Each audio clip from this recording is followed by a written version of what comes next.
Hello, and welcome to another edition of In Conversation with Steve Quartermain. This is, as you can probably see, the first one that I've recorded late in the afternoon. So I'm sitting here in the dark, trying not to look too Dracula-y. I thought it's a new year and we would look ahead, and to help me do that, I've invited not one, but three people to join me this evening. Three people with long careers ahead of them. And I've invited them because I'm interested to hear what they might think about the future of planning and the planning profession in the future. So I'm delighted to welcome this evening Charlotte Morfitt, Vera Desi, and Robin Skerritt. And perhaps to begin with, I'd ask you each to sort of introduce yourself and say a little bit about yourself. So perhaps I could start with you, Robin. Hello there, everybody. I'm Robin Skerritt, and I am currently Young Planner of the Year for 2020 with the Royal Town Planning Institute. And my day job is working at the Foreign Commonwealth and Development Office, responsible for UK's implementation of the Sustainable Development Goals. Charlotte?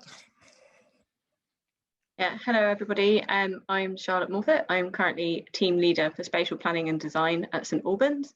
But outside of work, I also co-run Women in Planning and chair the POS Novus network, so Planning Officers Society. Viral. Thanks, Steve. Hi everyone, I'm Viral Desai. I'm a principal town planner and team leader of the Midlands planning team at Atkins.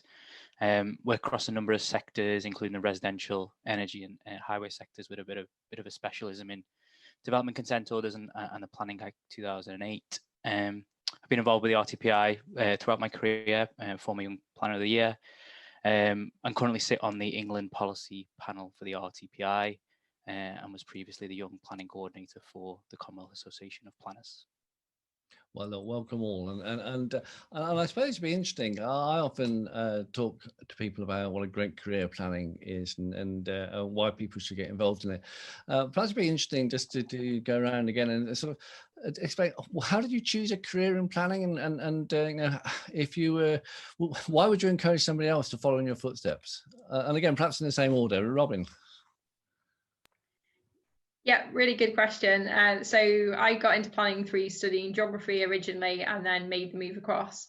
And one of the real reasons that I got into planning was I come from Stoke-on-Trent, and was really interested in learning more about the challenges of kind of seeing a place go through really challenging post-industrial decline and trying to create a new sort of vision for itself that fits with the 21st century, and how to keep the best of its previous identity, but also kind of shape that in a new way to be responsive to the kind of challenges. So that for me was a really big motivator as to why I wanted to kind of study planning. And I think the other thing I would say about a career in planning that I really enjoy is it's really tangible and has real world impact. That for me, again, was a big motivator for me, and it's something I've looked at kind of following through all the jobs that I've done and all the roles I've done within planning, that kind of sense of what is the change on the ground, what impact is this going to have on the people and places that we live in, work in, etc.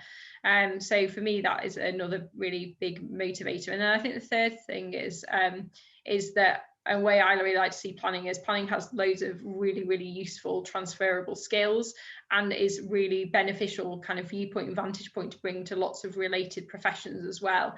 So that planning isn't one very narrow discipline, it is very broad and can be complementary to lots of other sort of sectors and professions. And for me, that's really exciting, really interesting. Another reason I've got into it, and a sort of the way I've kind of used it to shape my career so far. That's brilliant. Thank you, Robin. Charlotte? Yeah, so I didn't really have a traditional route into planning. I studied art history first, but throughout that undergraduate course, I did a lot on cities and the history of architecture. And I've always actually had some form of study in ancient town planning through looking at Rome and Greece. And while I was studying, I actually learned a lot about Octavia Hills, which is who Wei Yang mentioned in her organisational speech. So great speech was. Yeah, it was a really, really good speech. It was really, really inspirational. And I did a lot of John Ruskin as well. And really, he's the predecessor to having conservation areas and preserving heritage and built heritage. So there was actually quite a lot of links in what I was doing to planning. And I don't think lots of people really think about that necessarily. And so it just seemed like a natural way of me continuing my exploration and sort of love of cities and buildings. Oh, what about you, Viral? I think very, very similar to Robin in terms of, I studied geography at university, very much human geography as well. You won't find me doing any soils or anything like that. It wasn't my kind of thing. But I think, it was really about, even before university, was a sort of about how can you sort of apply things relate to environmental sustainability? How can you apply things that relate to economics and social sustainability as well? And town planning was always something that was mentioned even at sort of A levels around that time, about, well, as you pick a university course, is this something that you could choose? But I took geography, and then I took a route to do, like many do, the 1 year's master's course to convert. So why did I choose it as a career in the end? I think it's the ability to actually shape the places that people live within, whether that's in the public sector or the private sector. But it's really about making those sort of places and environments better for people to live within. And I think now that I work within the sector, I actually feel that I fit into the profession as well. So I feel like my personality and skills and the way I do sort of certain things really fits well with the industry. It fits well with how planning is a very collaborative way of working, whether again it's with the private and public sector, whether it's with clients and local planning authorities, and it's just extremely collaborative. And it's one of the reasons I quite like working in the Development Consent Order and the Planning Act 2008, and how that is all shaped collaboratively to deliver a consent at the end. And finally, I think it's about this sort of just having that place where you can have a variety of skills that you have and you can develop into as well. So things like presentations, things like problem solving, which is daily occurrence when it comes to working on a number of projects. A question for you all really related to that was, and to be fair, Charlotte, I know the answer for you. But in terms of how did your family think about your career in planning? I mean, did they know anything about planning when they came home and you said, "Hi, I'm going to be a planner"? Did they know? I mean, again, Bill, start with you. I think we've talked about this before, haven't we, Steve? My mum and dad had no idea what I was getting into, and I'd say they probably still don't. My mum is just, every time I go home, she's just baffled by some of the stuff I tell her and what I do, and she doesn't fathom how you can do so many different things in one profession almost. So yeah, that was definitely a different thing, trying to tell them I was going to go away and do geography and do planning, because it's not very traditional in Asian backgrounds to go and do this kind of work. But definitely a bit of a shock. And even my wife now, she still has no idea what I do for a living, and she just listens to me on calls every day and just says, "I have no idea what you're talking about, but it sounds like you did a good job, so carry on." What about you, Robin? What are you, Robin?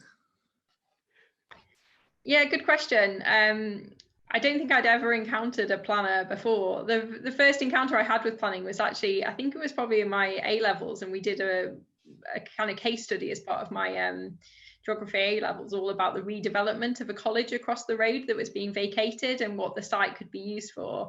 And I remember hearing about structure plans and all sorts of other things. And that was my first kind of exposure. But my dad actually works in environmental sciences and water chemistry and things like that. So there was always interesting like material to read on the coffee table. I wonder if that somehow influenced where I've ended up now, working much more in the kind of broader sustainability profession, because that has always been a kind of interesting anchor for me, and something kind of I was exposed to from an early age. So yeah, definitely wasn't something that was kind of I knew much about, but a combination of school and things sort of through osmosis as well, that I ended up being a planner, and I'm very happy about it as well. Good. Can I just say, I didn't know my parents were planners. I knew that they were public servants. My dad stopped being a planner, I think, in the sort of early 80s, and has gone back to it as he got retired. And then I think the earliest job I remember my mum being in charge of was when she was at Woking, and she was head of like environmental services and planning, but she wasn't a head of planning, she was above that. I don't think I ever really paid attention to what they were doing. I knew when she was like a chief executive, but I didn't really understand at all. No. So I think you could be completely oblivious to this if you're sort of a self-obsessed like teenager, just sort of getting on with life. You're like not really bothered what your parents are up to. Just know that they do something with politicians. But the point you made earlier, Charlotte, was an interesting one about I asked somebody once, well, why don't people talk about planning down the pub? And the answer was they do all the time. but they don't necessarily realise that they're talking about planning, and so it's interesting. Listen, I want to talk about something else about broadly about planning and the community link. You know, I've always argued that the planning profession should represent the community it plans for, and you know, I've spoken a lot about diversity and the need for the profession to be more diverse. Whilst, if again listening to the speeches and the presidential inauguration this week, you learn that 39% of planners are female now. So you say, well, the gender is improving, but still got a way to go. And I'll come back to you on that in a minute, Charlotte. But the broader issue about things like ethnic background and social background, I mean, there still seems to be a lot more that we could do. I mean, are we making the progress that we hope to make? Vera, what do you think? I think I've noticed more and more over the last, say, 2 or 3 years that the BAME and property groups, the BAME and planners group, I think there is more actually promotion within the industry, more and more of these groups, and understanding that this is very much an underrepresented group within the sector, not just within planning, but within the built environment as a whole. And I think that does start to, I do think it starts to sort of evolve in, there is a bit of an issue about representation. And I think when I lived in London and I work in the Birmingham area now, and worked sort of more rurally, and I think something I've sort of understand, you sort of mentioned there about representation. I think we need to make sure that representation is very clear in a specific way, and diversity is targeted in a specific way in terms of does it meet the requirements of that locality? So, for example, if we're planning in some part in London, do the planners actually represent the community they work within, and therefore do they understand the issues within?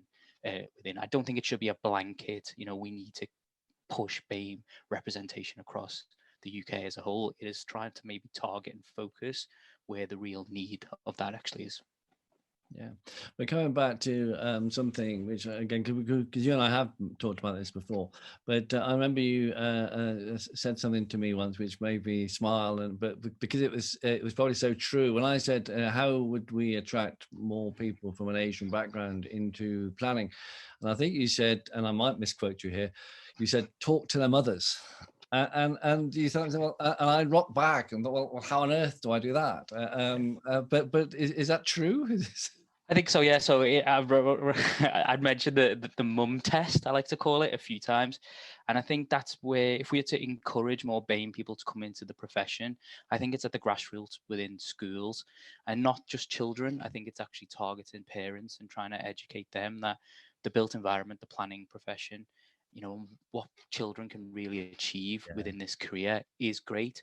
And if, as you sort of alluded to in the question before, what do my parents think of that? If I could get my mum round at the beginning to sort of say, this is what I'm going to go and do, I think we would get representations in the right area more and more. So I would definitely advocate, in this snow globe moment, can we really increase representation through something like the mum test?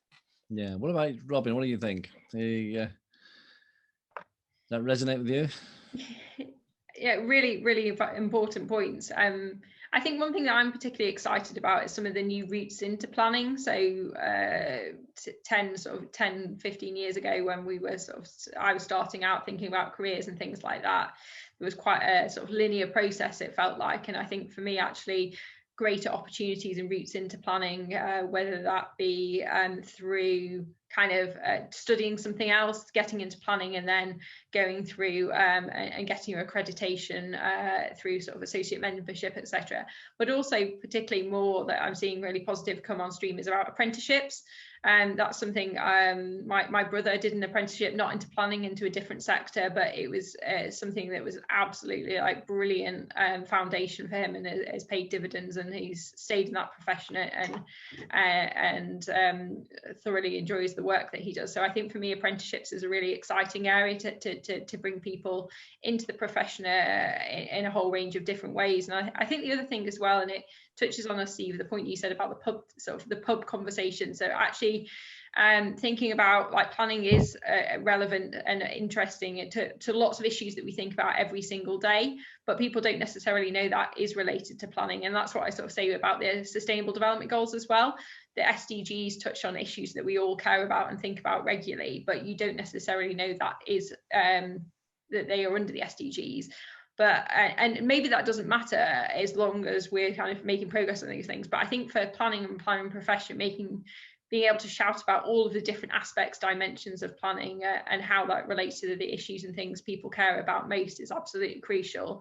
I think there's some really exciting ways to think about doing that. And I think one of the, obviously there's so many challenges that have resulted from the pandemic, but one of the things I'm really kind of interested and excited about is how do we actually use some of the ways of working that we've become much more accustomed to. Like, for example, virtual working, having a call like we've got today is really kind of much more inclusive in some respects, because actually one of the things I'm really interested in is about bringing international and domestic perspectives together.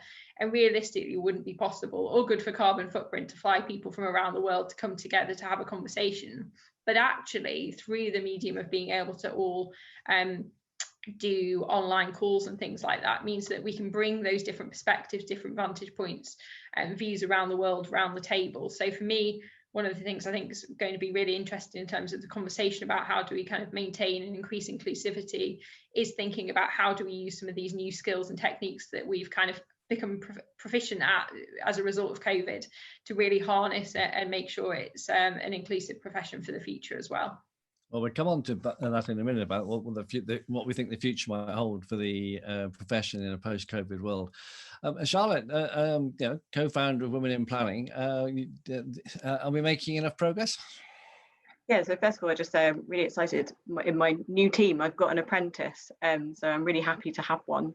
And it's his second apprenticeship. So he's done the first one where he's done the technician, and now he's going in to do his sort of 4 years masters. And it's really interesting to be part of that process and just understand how you as a manager can help them shape their career as well. But I mean, there's definitely been progress. You know, when the president was speaking this week, you could see, you know, we've gone from like 5%, I think, when Sylvia became president in 1974, and then we've 15% maybe when Sue was looking at it when she was younger, and then to now to 39%. But we don't know where these women work. You know, are they at director level? I don't think so. From the research I've done in the private sector, 83% of director positions and above are held by men. So are they at senior planner level? That's what the anecdotal evidence says. That's what everybody thinks, but we have nothing to confirm that. And then how many female heads of planning do we have? We don't know, you know, and then how many BAME women are there working in planning? Again, we don't know. So I think although there's progress being made, we're not going to make much more unless we get some good solid data on what the specific issues are to us in planning. And I think they will be different to architecture slightly. There will be nuances that we need to understand, like, are we losing women after they've had a baby? We don't know. Or how many disabled people or people with disabilities work in planning? I don't think it's very many, but we don't know that. Is that an area that we could actually focus on and make the planning profession more inclusive? Would that help us make inclusive places? It's not just about looking at women or BAME people, it's about looking at everybody and seeing how we could do things better. So I think there has been definitely a lot of momentum over the last year and previously. I mean, me and Alison Mackay, who set up Women in Planning, have been doing this for 9 years now. Yeah. And so it's quite telling that it's taken this year or the last sort of year to get other groups off the ground. Obviously, Planning Out had been going for a lot longer as well, probably about 4 years after us. So there is progress, but I don't think it will go much further unless people understand the issues that they're dealing with. Well, I was going to come on to that because that's a really good question, and I was really pleased that Sue Mans as giving her presidential award as the stepping down from being president of the RTPI, awarded the Neurodiversity Group, the Women in Planning Group, and the BAME Planners Network her special award. And I, along with lots of other people, would have been really pleased to have seen that recognition. But I suppose the question is about I can get bowled over over by the enthusiasm people show for this agenda, but it's translating that into sort of action which will bite and leave a legacy. And I do wonder whether you feel, Vera, you mentioned the snow globe moment, and how we stop these sorts of debates just being one where everyone says, yes, we really must do something about that, and make it into an event, a topic where you say, no, I'm going to do something about that. And I wonder whether you've got any views about what we should do more. I mean, again, Charlotte, I mean, your group, you've been going for 9 years, but I'm sure you've been doing that in your spare time on top of the day job. Is there more that people could do to help? Yeah, so we have been going for 9 years, and in the past sort of 3 years, we've managed to become UK wide, and I think that's had a really lasting impact. And in the last year, we delivered more events than we've ever done, because like Robin said, it's more inclusive. We've managed to get out to places where we possibly wouldn't have a branch, say like Devon, but now they're able to log on to the events, and we've managed to reach like a wider audience. But I think in terms of what people can do, in your own organisation, you have a lot of data. So you don't need the RTPI to tell you that the profession is losing people after they've gone for maternity leave. You can find that out yourself by looking at your own retention figures. And then if that's one of the issues you need to work on, then there's lots of schemes out there that you could replicate and use to do it. So I think each sort of organisation or team of planners has their own responsibilities and their own things that they can do. They don't need to wait for the whole profession to support them to do that. And I think those little actions will probably sometimes be different for each organisation as well. But in terms of helping women in planning, I think the number one thing some people can do in their organisations is allow the women to attend and support them in attending, and men attend as well. And we'll be launching a mentoring scheme later this year, and we really hope that will start to have an impact. But just men need to be on board too. I think they are getting there, but I have had to have some conversations about why should I come, why should I care, because it's the right thing to do and it makes business sense. Yeah, well, I've always been a very strong supporter of that, and also of the BAME in planning. And so, Vera, I mean, is that the same? Again, does that resonate with you? Yeah, it very much resonates with me, and I'm just sort of thinking something that's happened recently, which is more about women in planning, actually, that is happening. And there's an article coming out, I think, in the next few editions of the Planner, which is one of our directors speaking about gender in planning.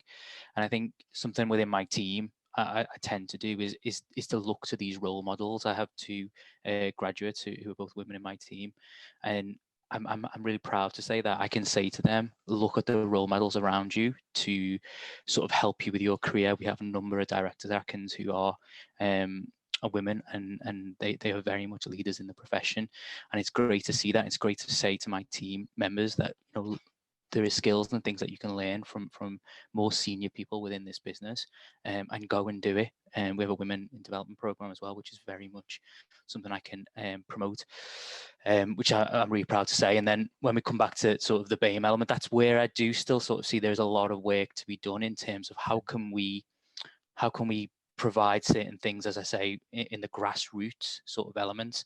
And I'm glad to hear, Charlotte, you say that you've got an apprentice on board within your team, because we're hopefully getting somebody in September. And I would like to see a bit more apprenticeship focus within the BAME group. And I think, Steve, when I first started in planning, there was something back then which was done by MCHLG, which was focused on the BAME groups. And it would be great for something like that to come back to show younger sort of BAME people, this is how you can work and learn at the same time to have a fulfilling career within. One of the things about that, Bill, was I think I was involved with that originally, and it just wasn't very ambitious. I think that there was a panel that worked with a recruitment organisation that had a target to try and get a given number of BAME people into the planning profession. And I think that I probably will misremember the figures, but it was really low. I mean, I think that their target was like, could they get 4 people into the planning profession in a year? And the challenge, I said, what? Only 4? I said, yeah, surely. How do you know they wouldn't do that anyway?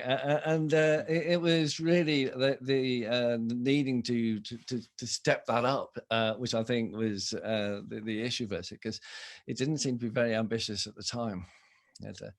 Robin, you've listened to that. I mean, again, you're still sitting in central government. Is there more that could be done, either from a central government point of view, do you think, or is it a question of building the force in different organisations? I think it's action across the piece is going to be important on this, but a lot of the points that Charlotte and Varel made resonate. I think one thing that I've been doing quite a bit of research into is the role of kind of coaching and mentoring and supporting people. So I have a specific role in the organisation I work in on diversity and inclusion, and looking at how coaching and mentoring can support. And I think that is incredibly important and incredibly powerful, and kind of that individual action can be, so your question at the start was what can kind of everybody do, and I think thinking about what role you can take in terms of mentoring other people and supporting people along the way on your career journey from a diverse range of backgrounds is incredibly powerful.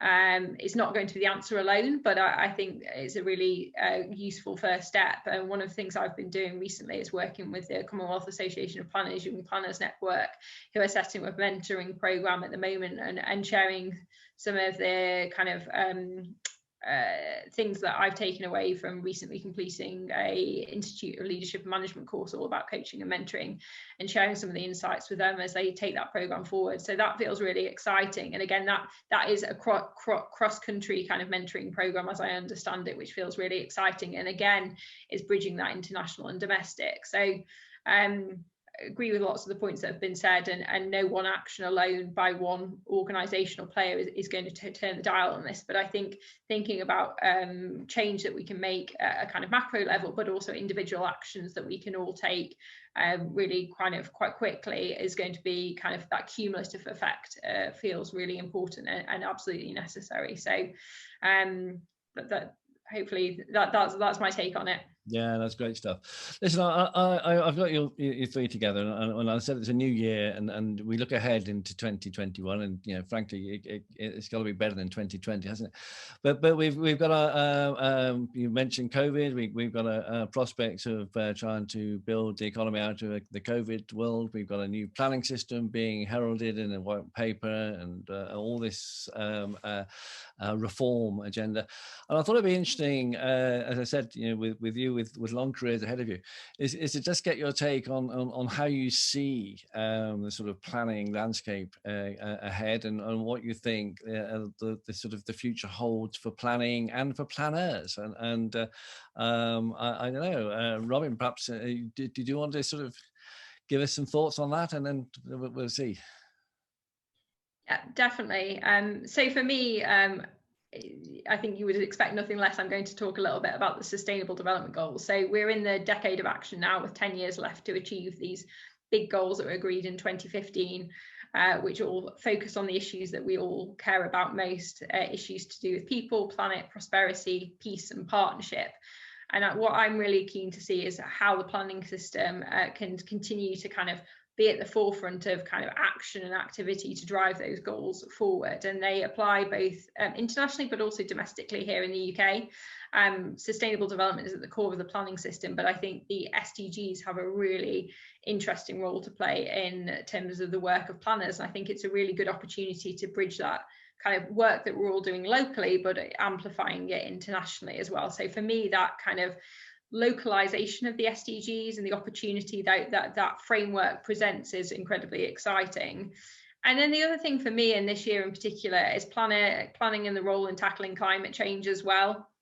I think it's with the UK hosting COP this year in November, the climate change conference, planning has such an, and the built environment more generally has such an important role to play in terms of tackling climate change. And I think there's absolutely more to be done in that space.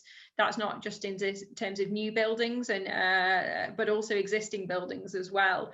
And that kind of big question about the building stock that is going to be here for many years to come, and how do we help that kind of turn our kind of climate ambitions and net zero ambitions into reality. So those for me are two things. Like planners have a really crucial role to play in, and lots of kind of innovation needed there.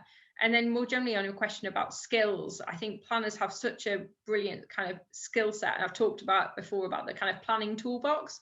And I think really thinking how planning and sort of planning perspectives can be absolutely crucial for helping us to think about the challenges in the years ahead we face, things about bridging kind of different points of view, bringing together different sectors, really thinking through what are the kind of real world impacts of this, and how can we make those as inclusive and supportive to all communities. So I think planners have a really exciting role to play, and I really think there's a huge opportunity there, but there is a big hill to climb, and obviously COVID has had enormous impacts and challenges. But I think one of the things that, and I sort of hosted a webinar on this before Christmas about how actually sustainable recovery and some of the conversations around that and planning's role in that is actually really very exciting, and sort of building on some of the work the RTPI have done around Plan the World We Need, etc. So yeah, I think planners should be absolutely at the forefront of that and have a really kind of important experience to bring, but also skills to bring as well. No, that's really interesting. And Charlotte, I mean, you're sitting in, I think of the three of us, three people sitting in local government. How does it look like from local government's point of view? I don't think I could actually respond in that way, but and it's tough to come after Robin after that answer, because that's probably what everybody thinks in terms of climate change. We want to do more on that and on the SDGs. And actually translating the SDGs down into local government, I think, will be quite crucial. I always quite like the Southend-on-Sea local plan, because it puts it at the front and makes it very clear and makes that link very clear. I think the thing that I hope comes out of, or continues out of the pandemic, at least, is local government continuing to use digital to engage with the community more.